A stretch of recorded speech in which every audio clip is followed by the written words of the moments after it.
വൈദ്യുതി ചാർജ് വർധനവിനെതിരെ Nedumkandam block Congress committee Thookkupalam KSEB ഓഫീസിലേക്ക് നടത്തിയ മാർച്ചിൽ പ്രതിഷേധം വിരമ്പി. സർക്കാരിന്റെ കെടുകാര്യസ്ഥതയുടെ ഭാരം സാധാരണക്കാരുടെ മേൽ കെട്ടിവെക്കാൻ ശ്രമിക്കുകയാണെന്ന് KPCC നിർവാഹക സമിതി അംഗം ഇബ്രാഹിംകുട്ടി കല്ലാർ ധർണ ഉദ്ഘാടനം ചെയ്തുകൊണ്ട് സംസാരിച്ചു.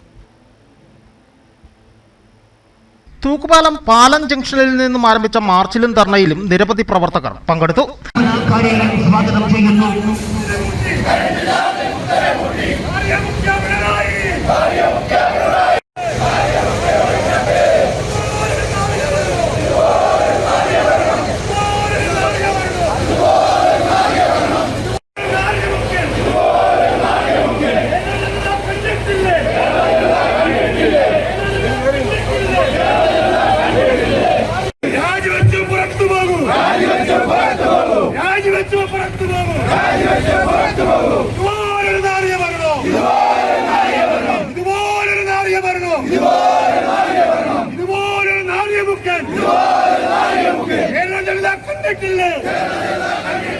ധർണാ സമരത്തിൽ block Congress president CS Asodharan അധ്യക്ഷത വഹിച്ചു.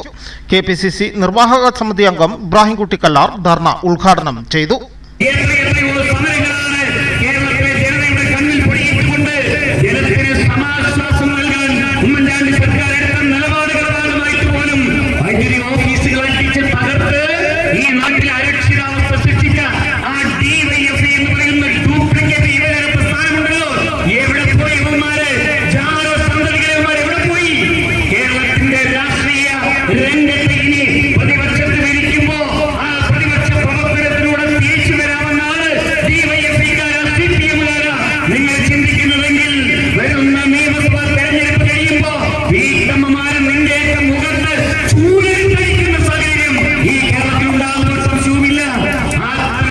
KPCC secretary MN Gopi, media വക്താവ് സേനാപതി വേണു, DCC സെക്രട്ടറിമാരായ G മുരളീധരൻ, ബിജോ മാണി, കർഷക കോൺഗ്രസ് നിയോജക മണ്ഡലം president Joy Kunnuvila, KN Thankappan, Mukesh Mohanan, Tomy Joseph, Mini Prince, MS Maheswaran, KK Kunjumon, Rajesh Joseph, Shaji Madathinmuriyil തുടങ്ങിയവർ പ്രസംഗിച്ചു.